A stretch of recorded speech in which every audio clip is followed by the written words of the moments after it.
வணக்கம். ஓகே, ஒரு முழு கோழி எடுத்துகிட்டு சுத்தமாக கழுவி நல்லா ஈரம் இல்லாமல் துடைச்சிருங்க.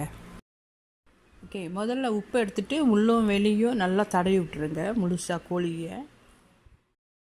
ஓகே, அப்புறம் மஞ்சள், வெள்ளை மிளகு, கரம் மசாலா, பட்டைத்தூள், மல்லித்தூள், அப்புறம் கொஞ்சம் மிளகாய்த்தூள் அதையும் உள்ளே வெளியே நல்லா தடவி விட்டுருங்க.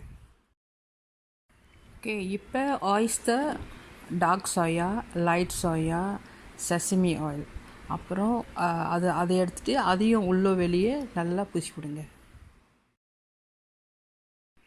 இப்போ இதை 2 மணி நேரம் மேரினேட் பண்ணுவோம். ஓகே, இது ஸ்டஃபிங்க்கு உங்களுக்கு வேண்டிய காய்கறிகளில் நீங்கள் கொஞ்சம் உப்பு, வெள்ளை பெப்பர், அப்புறம் கொஞ்சம் லைட் சோயா ஊற்றிட்டு நீங்கள் அதை ஸ்டஃபிங் பண்ணலாம்.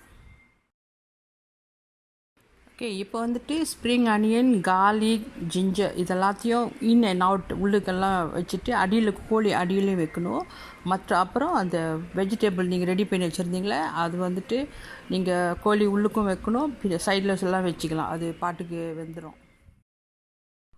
ஓகே, டெம்பரேச்சர் வந்துட்டு 250, ஒரு 2 ஹவர்ஸ்க்கு நீங்கள் இந்த கோழியை வேக வைக்கணும். ஓகே, கோழி வெந்துருச்சு, ரெடி. ஆக்சுவலி இந்த ரோஸ்டட் சிக்கன் வந்துட்டு என்னுடைய ஃபர்ஸ்ட் அட்டைம். ஓகே, நீங்களும் செஞ்சு பாருங்கள், நல்லா டேஸ்டியாக இருக்குது, நல்லா இருக்குது. எப்படி இருக்குன்னு எனக்கு கமெண்ட் பண்ணுங்கள். Okay, cheers.